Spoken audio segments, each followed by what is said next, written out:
Hi, welcome. Slightly different format today. My name is Jesse. I am the brother of Alan, who you all probably know. Hi, Alan. Hi, Jesse. So, Alan, we're going to have a conversation and we're going to walk through part of the pitch deck that you've been using to pitch Neptune. And in doing that, I'd like to take this opportunity and get some of my questions and particularly your answers on video, so others can benefit from my dumb questions and you sort of breaking things down. There And is no such thing as a stupid question asked in good faith.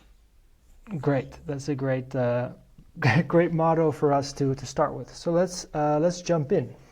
So let's have a look Let's, yeah, looking forward to it. at the deck. So, Okay.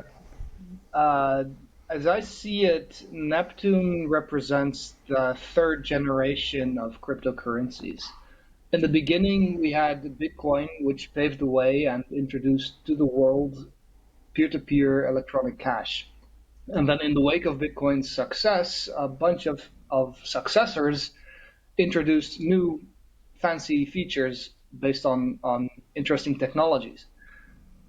And Neptune synthesizes a subset of these technologies and features into a new layer one cryptocurrency. And we're interested primarily in privacy and scalability. Post quantum security, from our point of view, is a little bit of a cherry on the cake.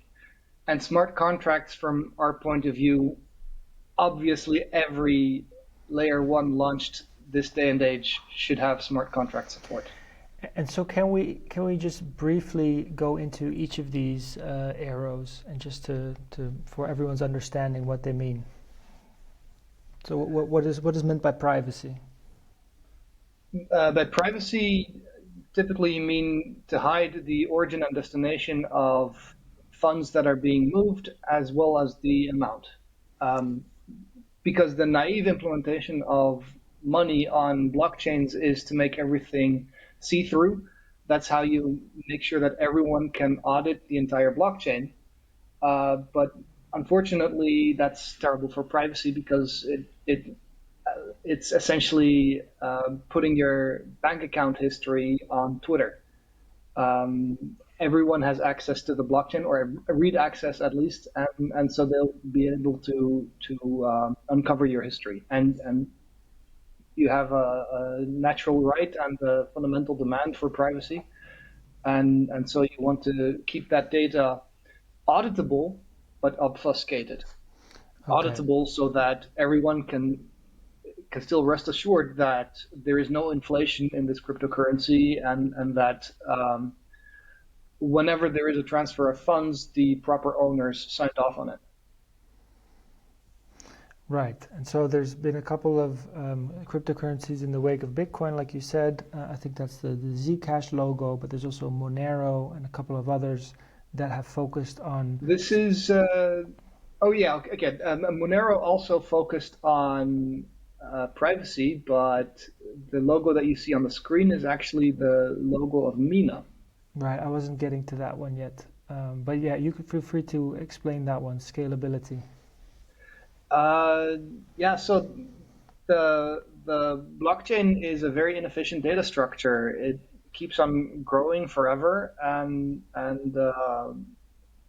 if you want to receive and send transactions without making any trust assumptions, you have to drag that data structure around.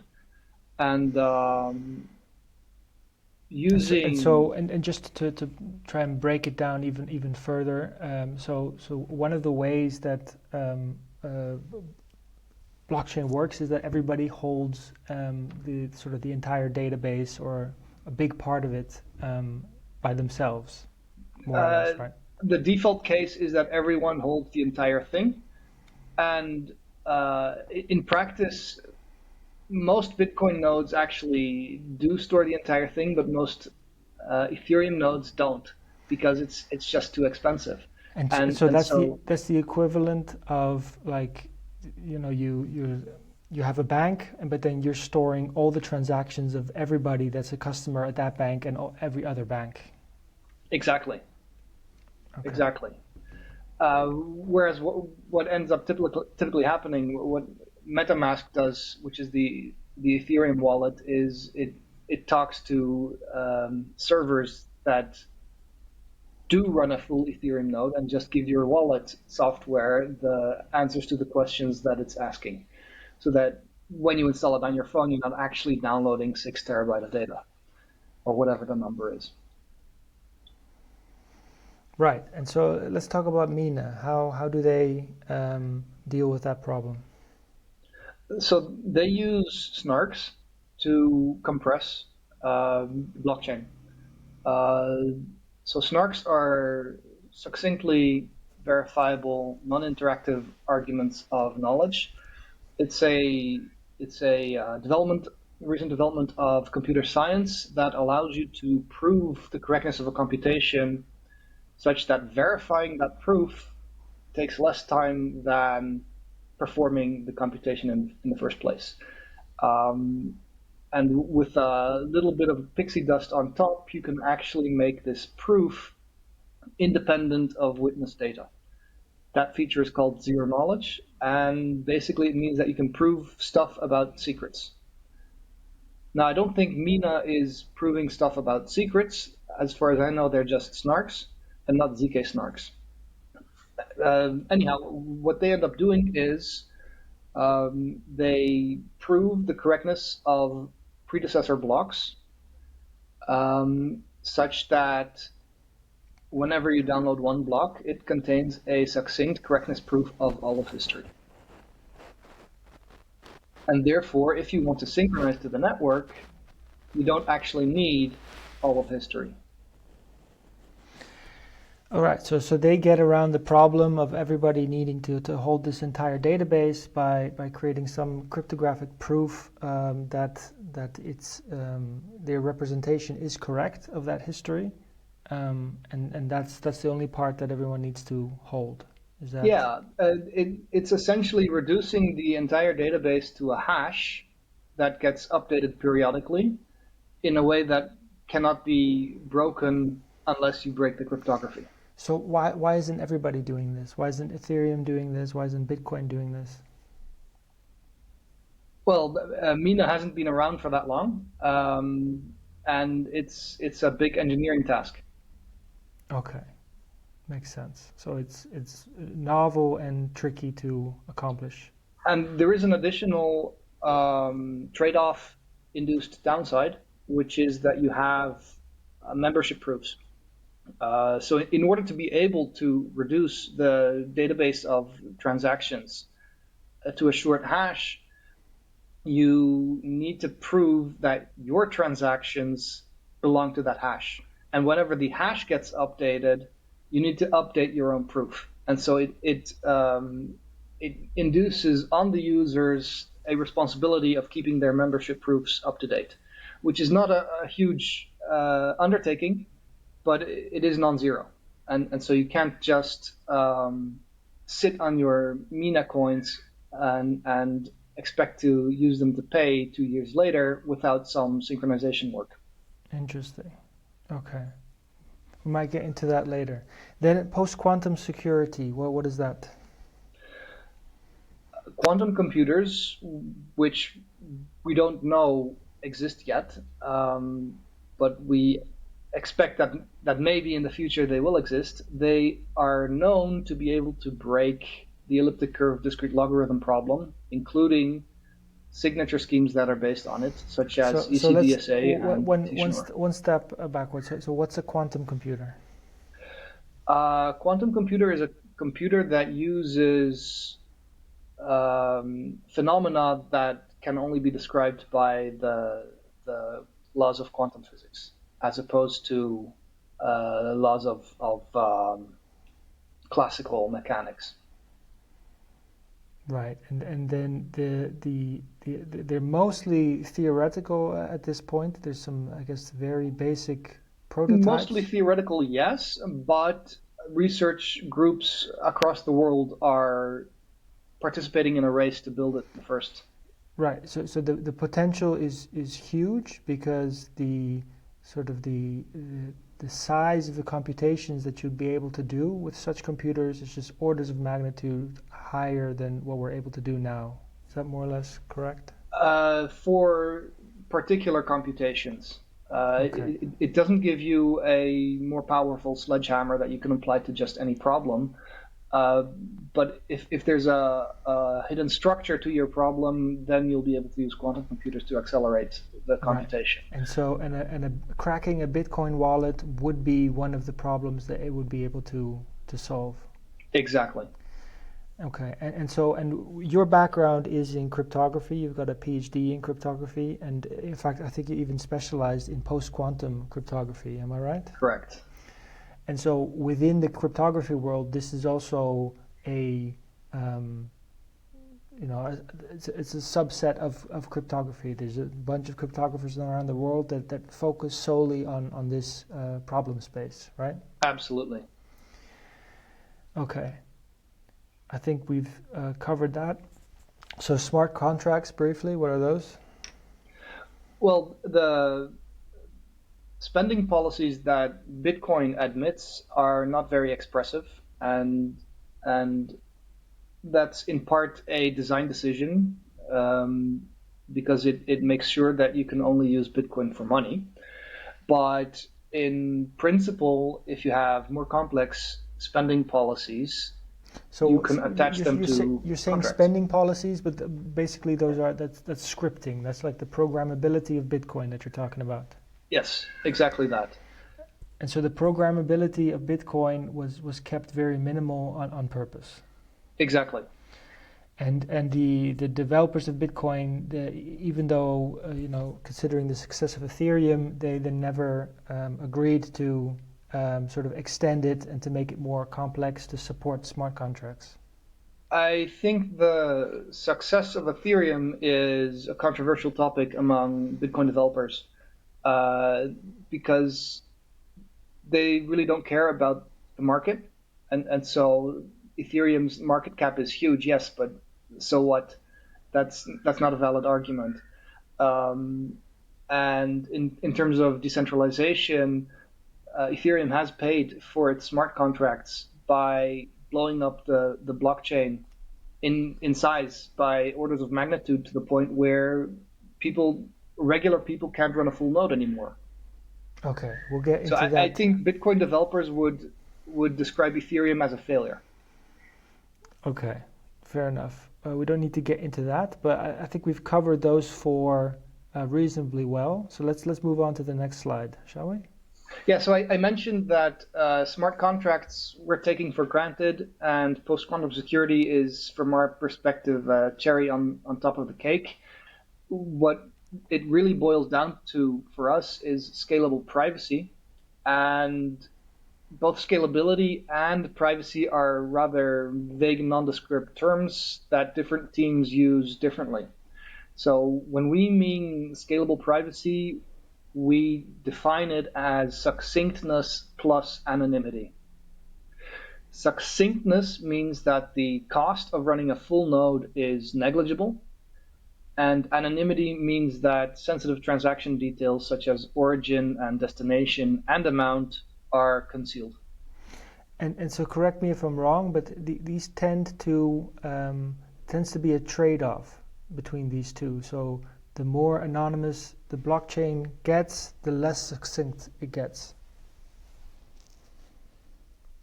Or is that not? Uh, yes, that's captured in one of the next slides, and it's part of the reason why we know that it's not actually a trade-off is because we fixed it. But the fact is that existing architectures for anonymity on top of blockchains, they don't scale well. In fact, they scale worse than not having anonymity at all.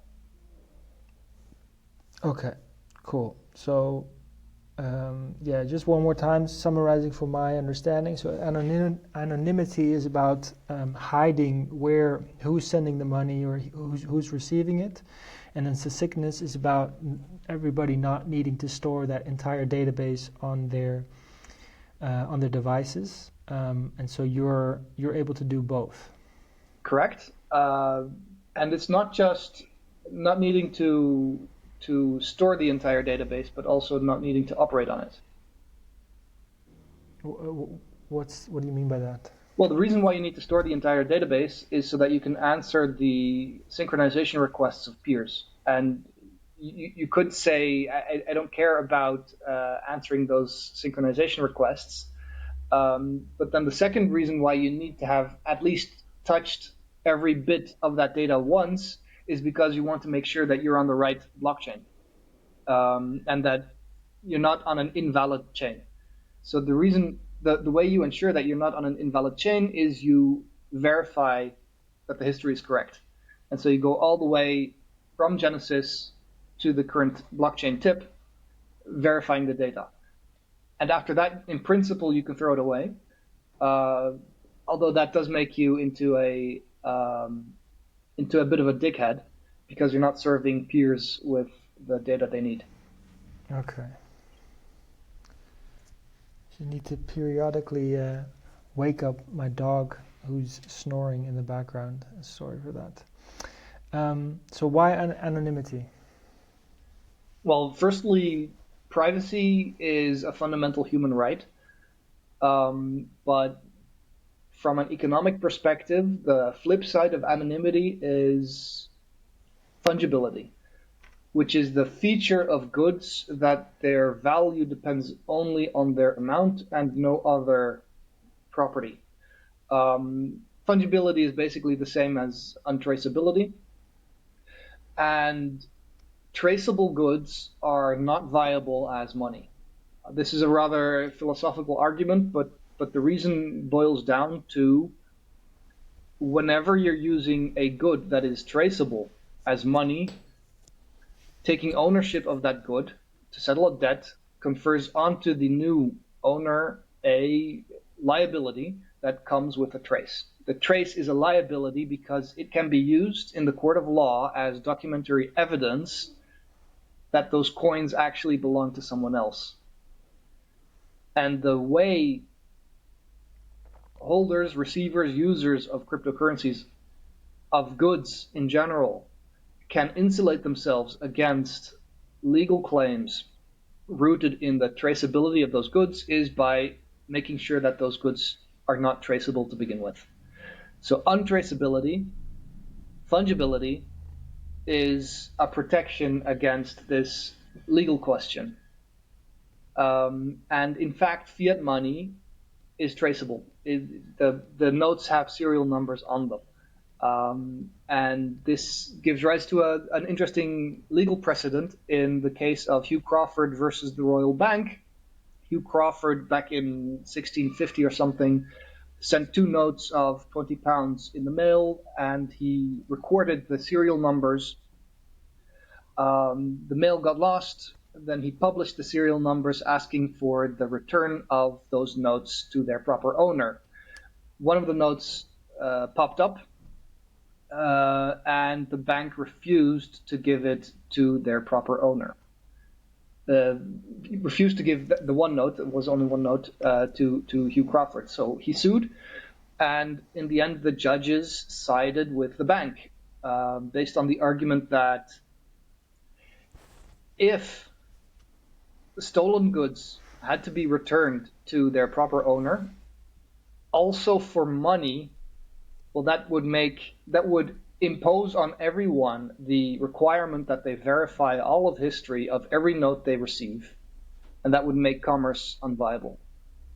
Based on that argument, they issued a legal patch. Well, this precedent was since followed by other courts, whereby they patch this traceable good in a legal way to protect users from this liability problem. Now, I'm an engineer, I'm not a lawyer. I don't like legal patchwork. I want an architectural solution. And the architectural counterpart to this legal patch is anonymity at the protocol level. Okay, so what you're saying in this slide, firstly, privacy is a fundamental human right. you only have privacy in economic transactions if you cannot trace the, let's say, the coins that you're using, which is the same thing as saying that they're completely fungible.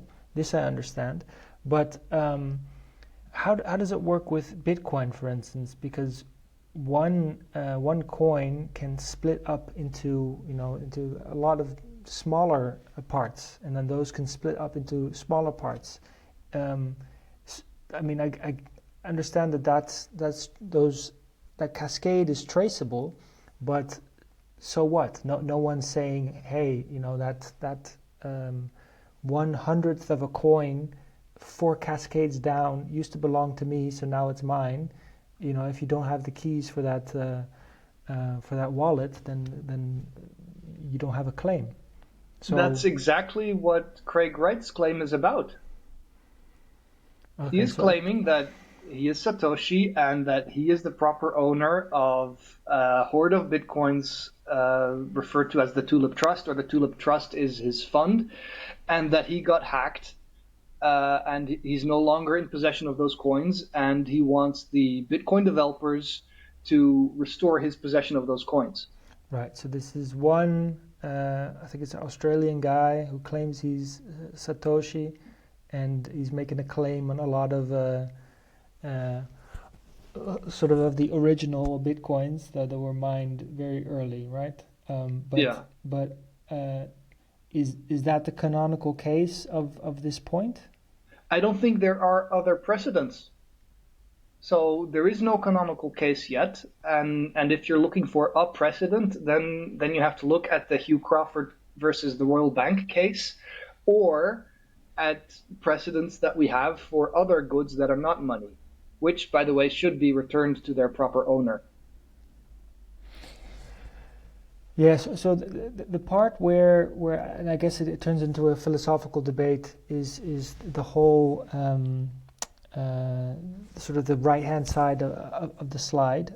So I don't want to get into a philosophical debate right now, but I do. There is this one new insight that I got on this slide right now, and that's that basically we started off with fungible money. Like the first coins, they were completely fungible and not traceable. They don't have serial numbers. And so at some point, those things got introduced, and it's actually been getting progressively worse over the millennia, to the point now where the technology exists to completely track the money. In a way, you're talking about a digital solution to bring it back to those original features where it was completely fungible. And I would go so far as to say that the serial numbers on fiat money notes were not originally meant to de-anonymize users. They were meant to track down counterfeiters. It's a counterfeit protection, Gotcha. not an attack on users' privacy. All right, let's talk about why succinctness. All right, so succinctness refers to the workload of operating a full node, and it's a range. Excuse me. So if you're And just crypto, briefly again, the full node, that's necessary because because with no full node you have trust assumptions. right. It's So perfectly fine the to full run a node minimalistic program the that full node. trusts. Sorry to interrupt. The full node, because we need to break it down, means you've got the entire blockchain, the whole history. You've got the whole thing, or a That's cryptographic not how proof I of would it. define it, Okay. but that in most cases that is the only way to achieve it. Okay. Uh, I, How I, would I you would define it? I would define a full node as one that operates without trust assumptions. Okay, because you're including cryptographic proof of the whole history as running a full node. Exactly. Okay, so please continue. Yeah, and so the question is, what's the smallest device on which you can participate in the blockchain network? And there are, as a full node. And so there are blockchain networks out there where you actually need a supercomputer cluster to run a full node. And on the other side of the spectrum, you can run it on your desktop, no problem. You can run it on your phone, no And, problem. You can even run it on the key fob with which you open your car. And we want to be as far on the right of this spectrum as possible because every step to the left comes with downsides. Starting with network uptime. If you can only run your blockchain protocol on a supercomputer cluster, from time to time those clusters go down and your network is out. But only if your participation is large enough, and the way to make people participate is to make it possible for them to participate.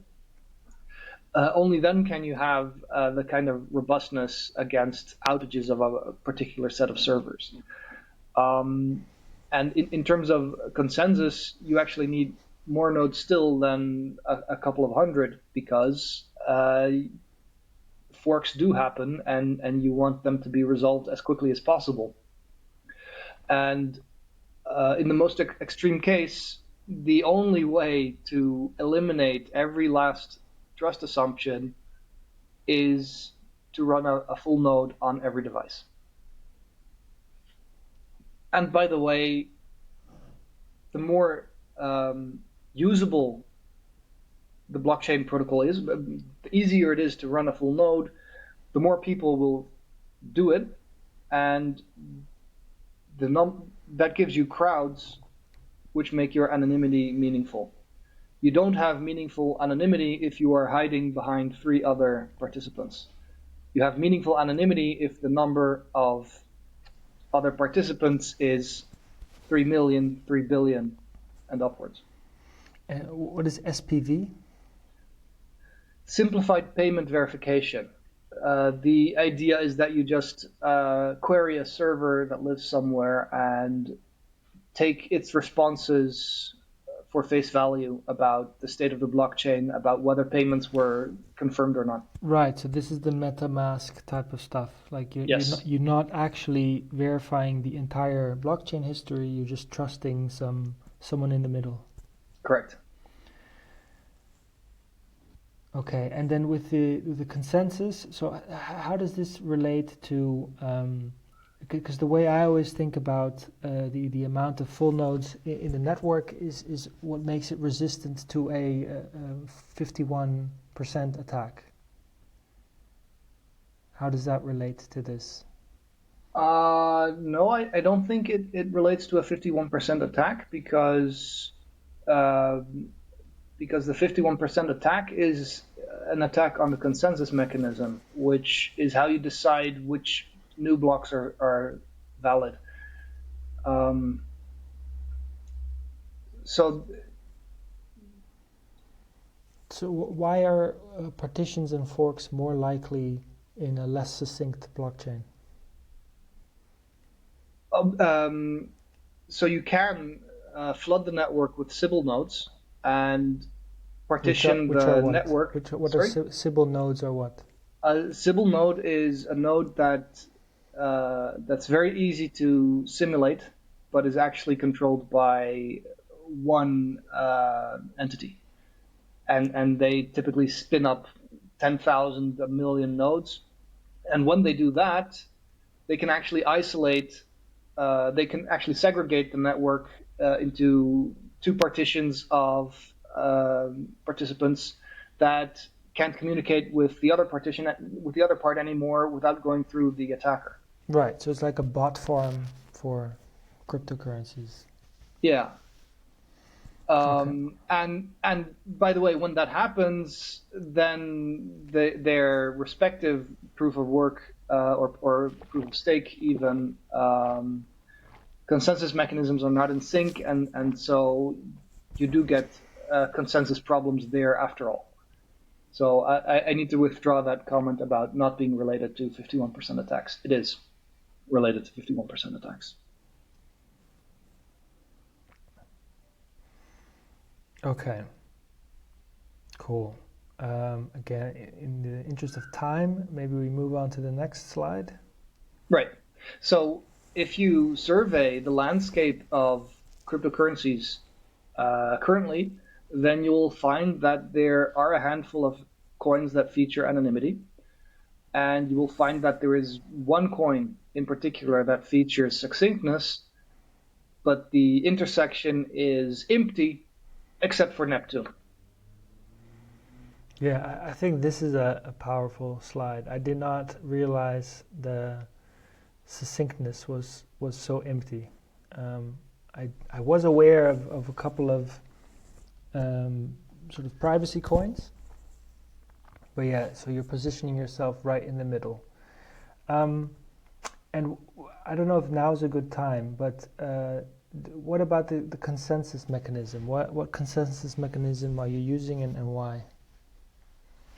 We are using proof of work because um, we don't think proof of stake has the features that a global financial system needs. And Proof and of stake, can go ahead. you yeah can you address, because most or many people, especially in the Ethereum space, but many people that have just a vague idea about cryptocurrencies, they know that, or they believe that they know that proof of work is sort of outdated. That the sort of new way of doing things is proof of stake, and it's been proven by Ethereum. So what's your counter to that? I have an article published by or republished by Bitcoin Magazine entitled "Proof of Stake is Not Objective."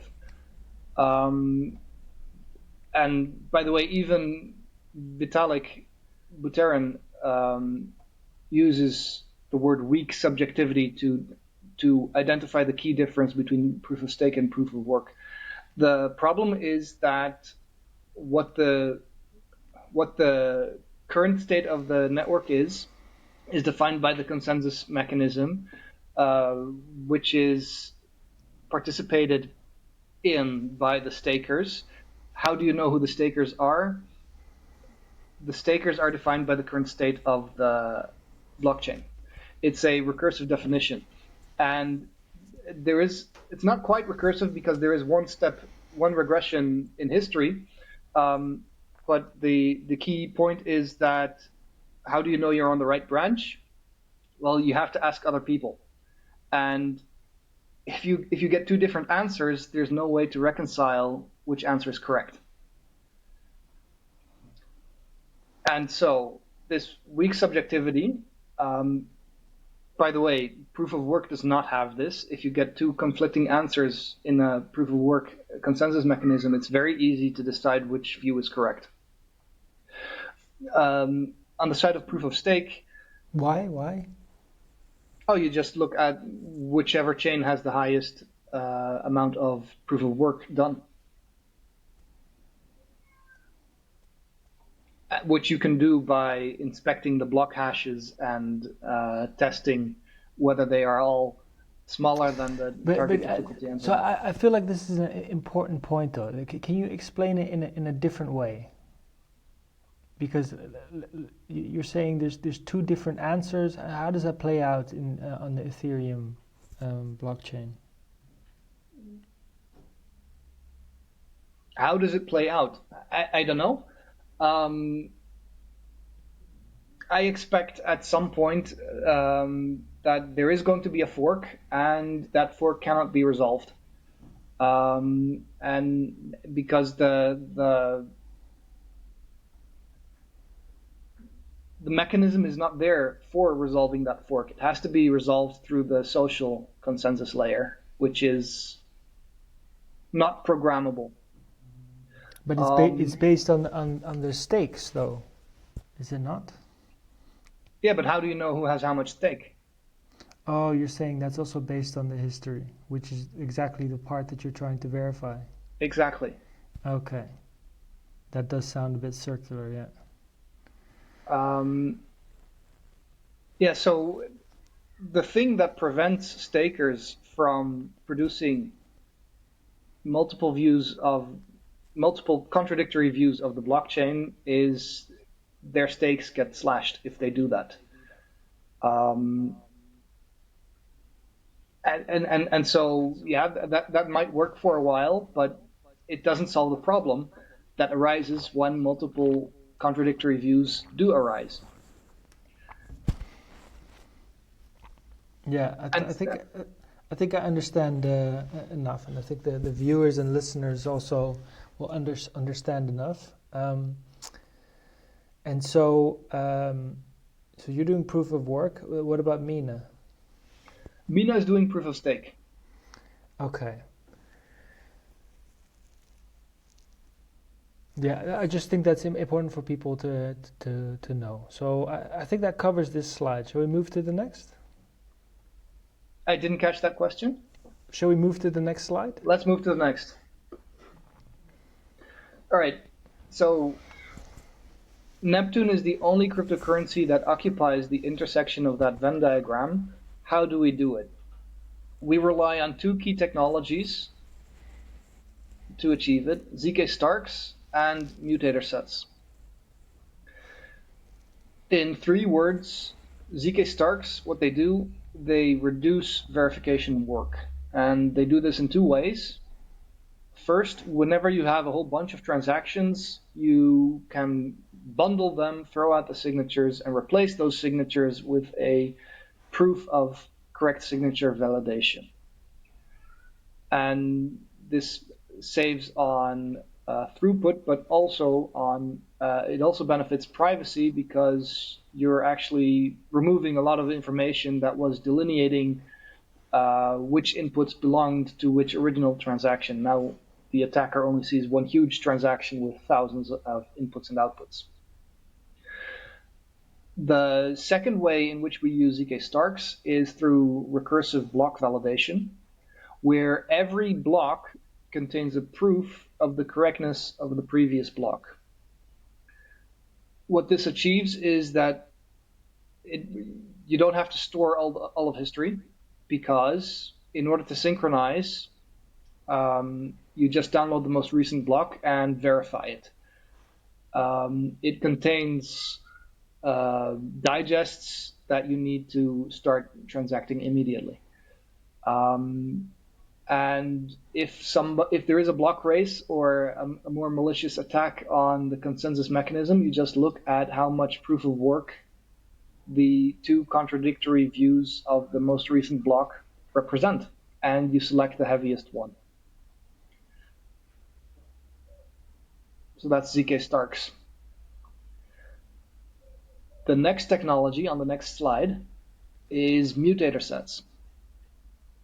So the question that mutator sets answers has to do with how do you represent the UTXO set. A UTXO is just a coin in between two transactions.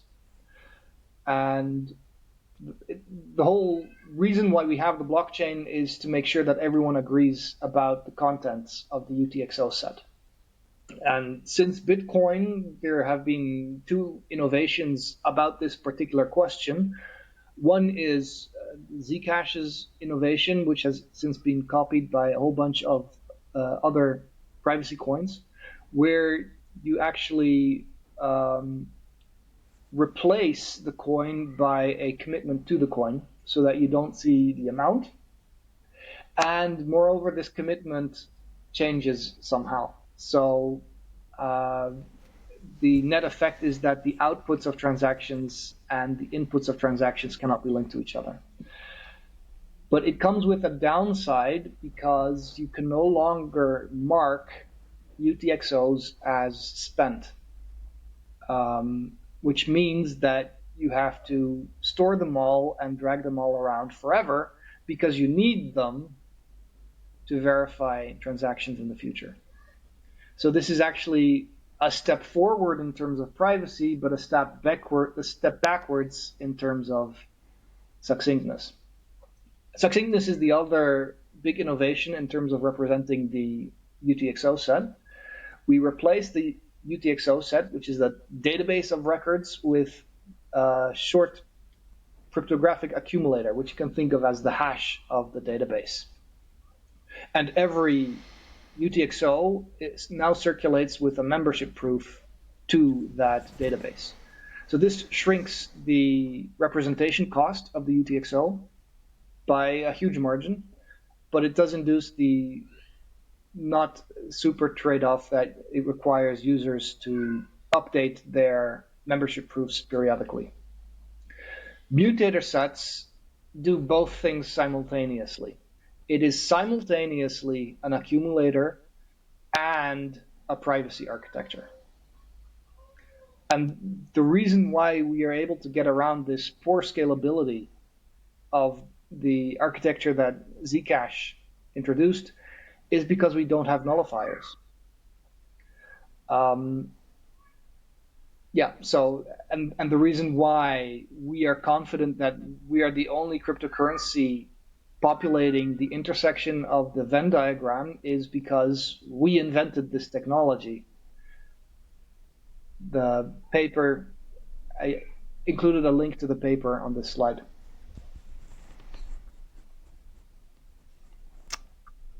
Okay, yeah. I kind of want to ask questions about this, but I feel like it takes a while to unpack. But very high level, the ZK Starks, like you're saying here, they reduce the verification work, and the mutator sets do what? They represent the UTXO set concisely or succinctly, more precisely, and in a way that's conducive to anonymity. Okay. Um, so all of this is happening on the layer one, let's Yes. say. You've not, because maybe you can speak to that too, because I think some people might have heard of ZK Starks, but then in the context of layer twos.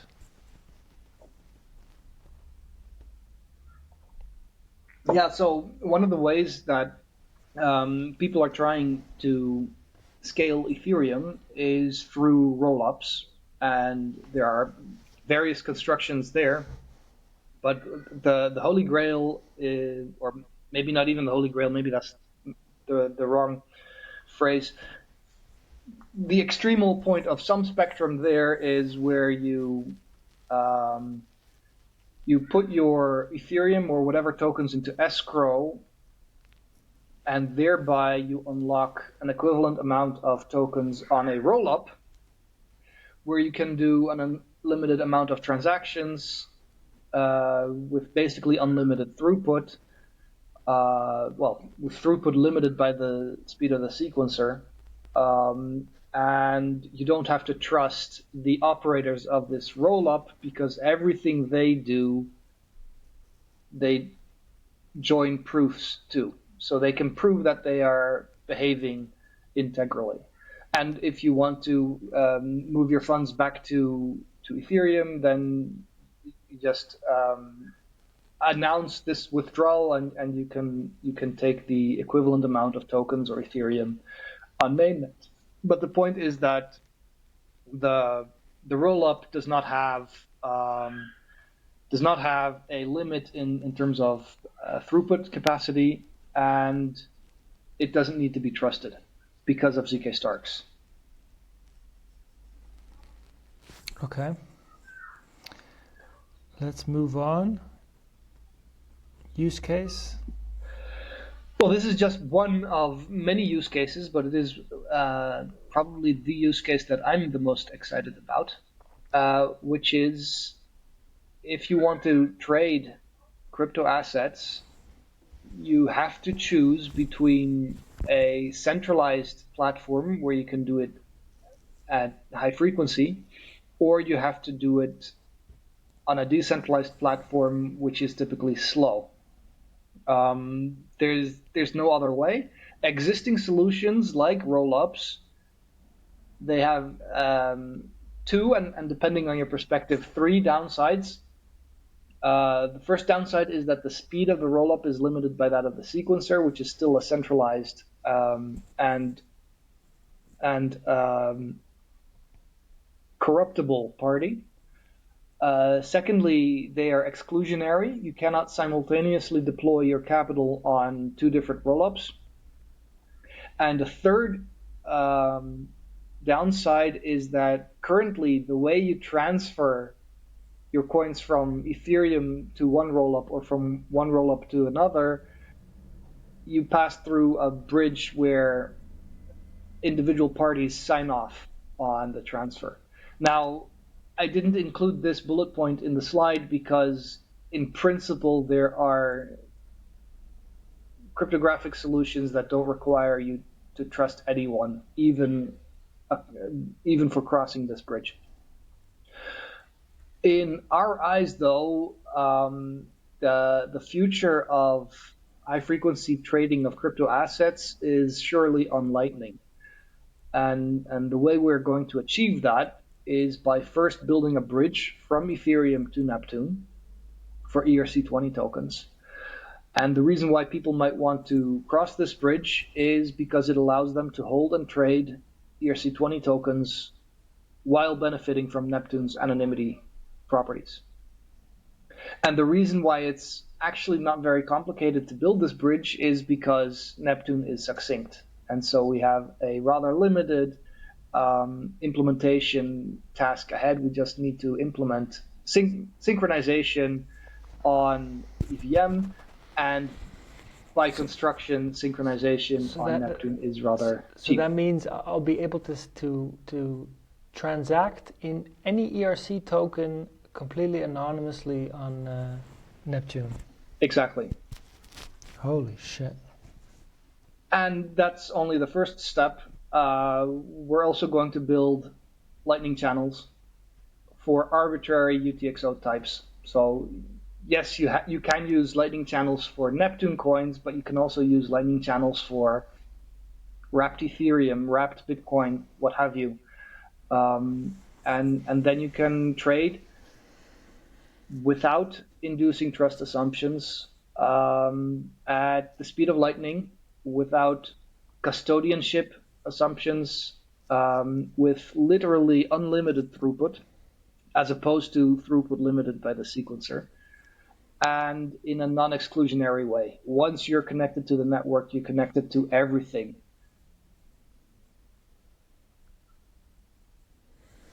Whoa. Okay. That sounds like a big deal. Okay, again, in interest of time, moving on to the tokenomics. Right. We like Bitcoin's tokenomics, but there are two changes. Well, three changes. Firstly, halvings are every 3 years, not every 4 years. Secondly, we have a pre-mine, which is 1.98% of the asymptotical limit on the token supply. And this is what we are selling to investors to fund development. And thirdly, the block reward is split into two parts. 25% is released immediately, and 75% is released 3 years later. This gives miners a long-term incentive in the success of the project.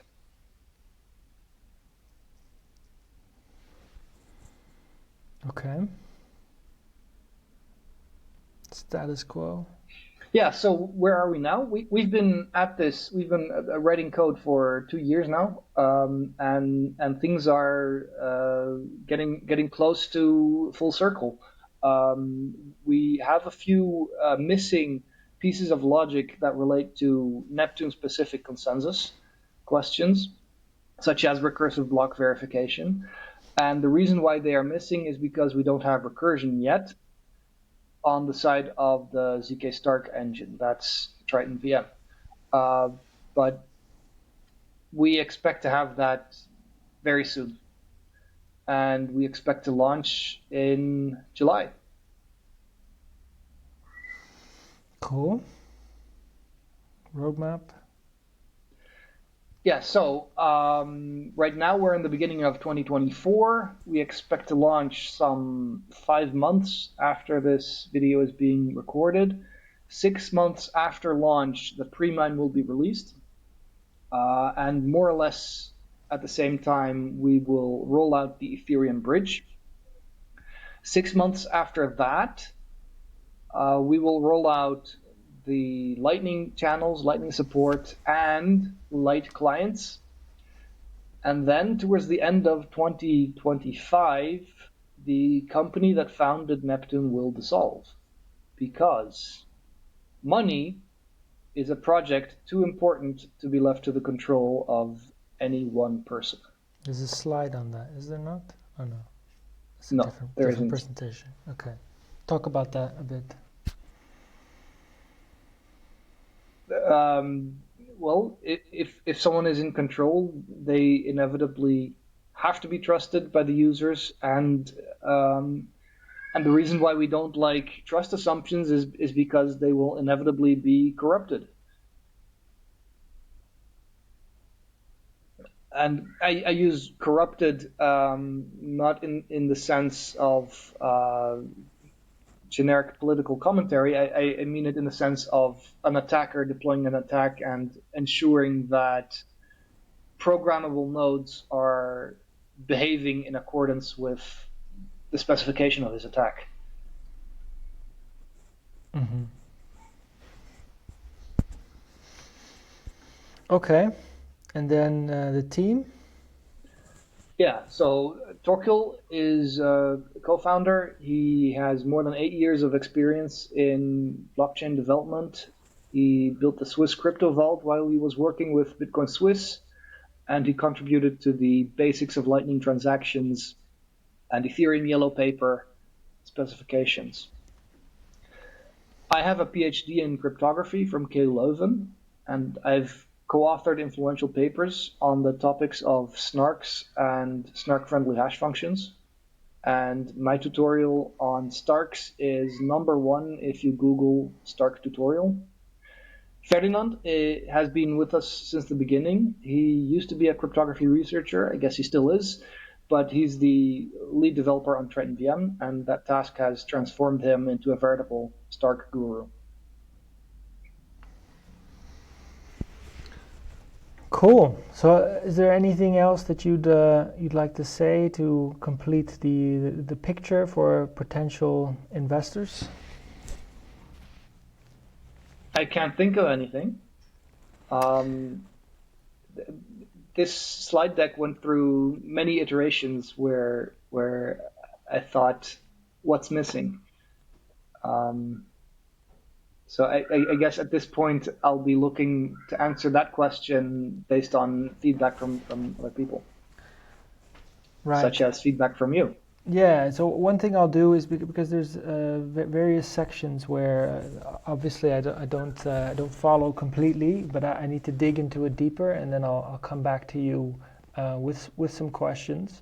I think one area that this presentation doesn't really cover in depth is the post-quantum angle, and I think that there's definitely some interesting stuff there to talk about. How about we talk about that next week? Yeah, we can talk about that next week. All right, so shall we leave it there? Yeah, that sounds good. For the viewers, thanks for watching. Be sure to subscribe for new updates every Monday.